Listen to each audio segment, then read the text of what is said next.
One of the boldest voices in Arab entertainment, Daniella Rahme, has become globally recognized while staying true to her Lebanese heritage. She joins Ellie Austin to discuss her recent starring role in Netflix's Lebanese thriller, Franklin, and how a new generation of Arab women is reinventing the way in which the region is portrayed on screen. Please welcome Daniella and Fortune's Ellie Austin.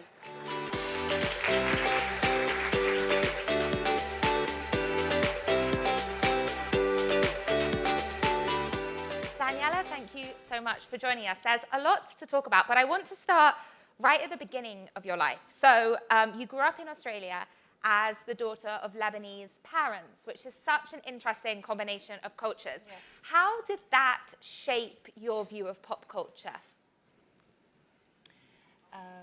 Honestly, first of all, hi, everyone. I'm very happy to be here with you all, very happy to speak in front of you all. Growing up in Australia was always very interesting for me because I did grow up in a Lebanese home and I was very attached to my Lebanese culture, and I always wanted to come back to Lebanon, to Beirut, to see what it was all about, because we did go back and forth a lot.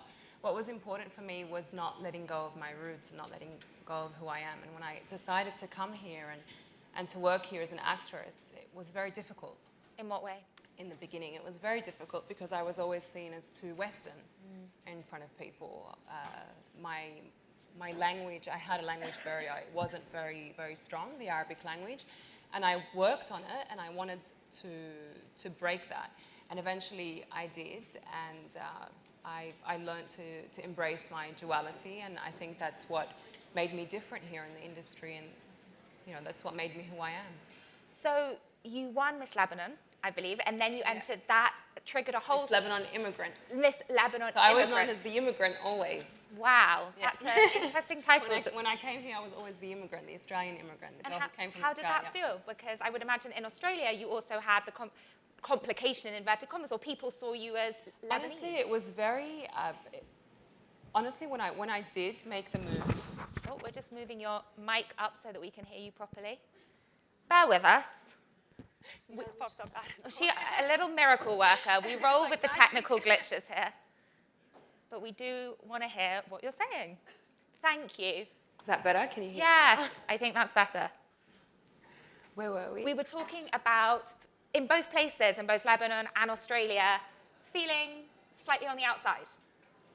Yeah, like I was saying that I embraced my duality when I came here, and that's what helped me embrace who I am as Daniella, and that's what made me stand out here. And when you say embrace your duality, what does that mean for women in the room who might also have one foot in two cultures? What did that look like for you? I mean, I had the best of both worlds always growing up, and I wanted to introduce that in everything that I would do, in the way I would think, in the way I would work. Everything that I learned when I was in Australia, I wanted to bring it here to my work here while I was working here. I mean, I did a bit of acting in Australia as well, so it was very interesting when I came here. The only thing that I found difficult was the language in the beginning. Mm-hmm. We heard in the introduction how you've recently starred in Franklin, which is a series on Netflix, a Lebanese thriller on Netflix. It's a very energetic, high-rolling series about a woman who reunites with her ex-boyfriend to create the perfect counterfeit $100 bill, Franklin. A very unusual concept. Tell me what the roles that you were drawn to at this point in your career have in common.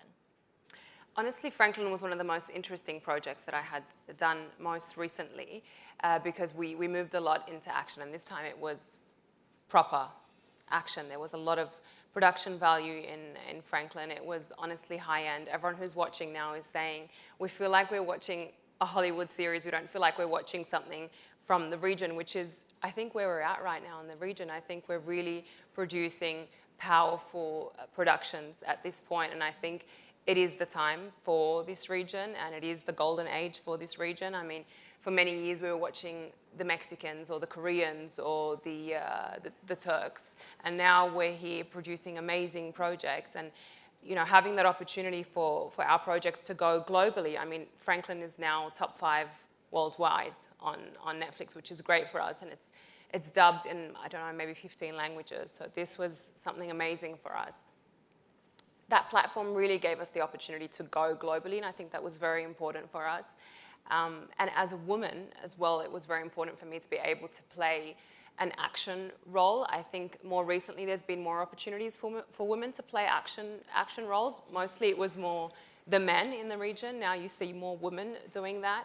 I mean, having played a sequel that went on for 3 years till death, that was a very popular one as well. It was about 2 female characters, so it wasn't me and a male character. So that gave us a lot of empowerment as women, to be honest. And the region is, you're right, having a golden age when it comes to storytelling, and there's no doubt that there's the talent pool here. There are the women, both, and the men, but a lot of women, both in front and behind the camera. Are Hollywood and external investors outside of the region taking enough notice? Of course. They are. Of course they are.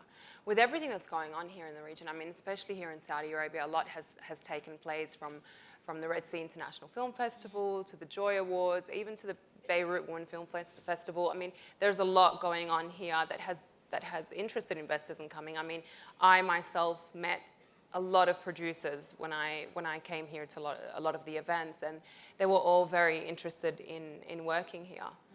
I think it's just the time for us. It is. What's a story or maybe a type of narrative featuring a woman that maybe Arab culture hasn't encountered yet on the screen that you hope it does in the future?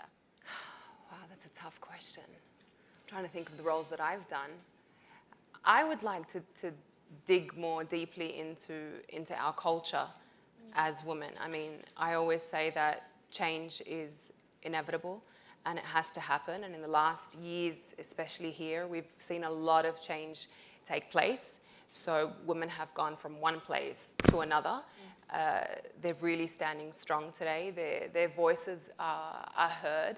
And I would like to see something showing how they lived and how they live today. I think that would be very interesting for us to see, to dig into a woman's story of what her life was like and what it's like today, because I myself, when I come here, I ask that question a lot. I say to many women, what was it like living here before? I mean, how was it? And what does it feel like now? So I think that would be very interesting to dive into that. Maybe you should help create it. People Yeah, always say why if not? there's a story out there that hasn't been told, Why maybe not? you're the one to help tell it.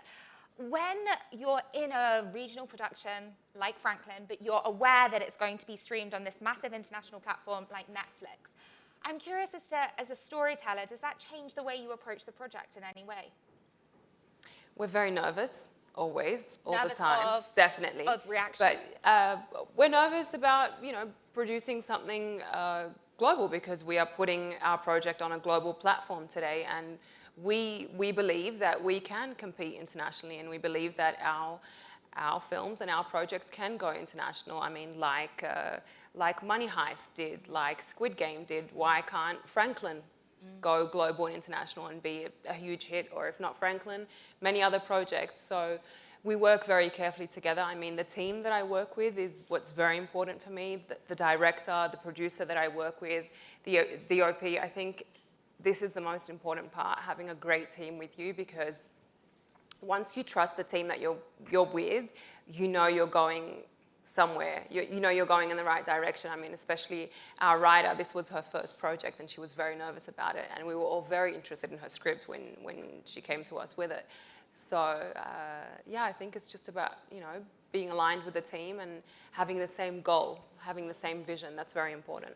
When you read a script, do you have a sense as to whether or not it's going to, in your words, go global? Like, what does that look like when you're flipping through those pages? When you read a script, you know if the story is good or not. It's just a feeling that you get, and you know if this is going to be good.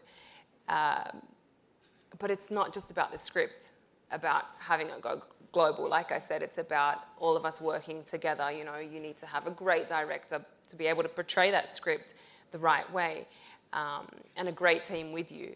So yes, we start from the script. This is the most important part, but it's like a puzzle. Everything needs to really fit in correctly. What's next for you that you can tell us about? What's next? A lot of interesting scripts that I'm reading at the moment. I mean, since I started here in the region, most of the projects I've done have been very dramatic. It's all been drama or thriller or crime or action. I'd like to dive into something more comedy I mean, I think laughing is contagious, and I'd like to have the audience laugh with me a bit. I think that would be my next project, and I'd like to do cinema. So I have not shot a film yet. I have been shooting a lot of TV series for the last couple of years.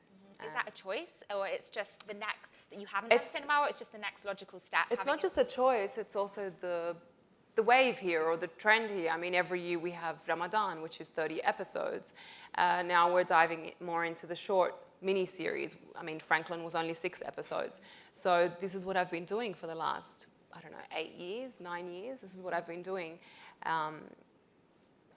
I think that's just the way the industry was running here when I first started.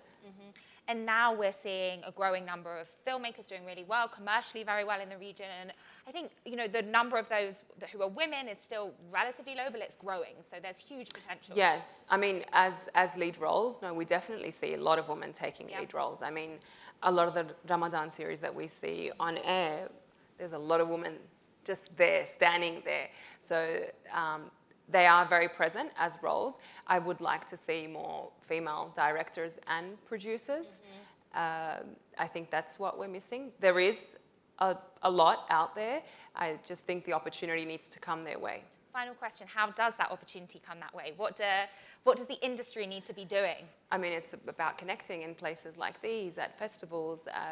And I think a lot of industry leaders are doing their best at connecting women together and at pushing women to speak out and to really take their stand. I mean, a lot of the festivals that I've gone to in the last year, it's all been about empowering women and, you know, giving them the opportunity. So I think that's what's helped us a lot. Amazing. Well, we hope to see you on the big screen very soon. I'm sure we will. Daniella, thank you so much for joining us. Thank you so much, Addie. Thank you. Thank you.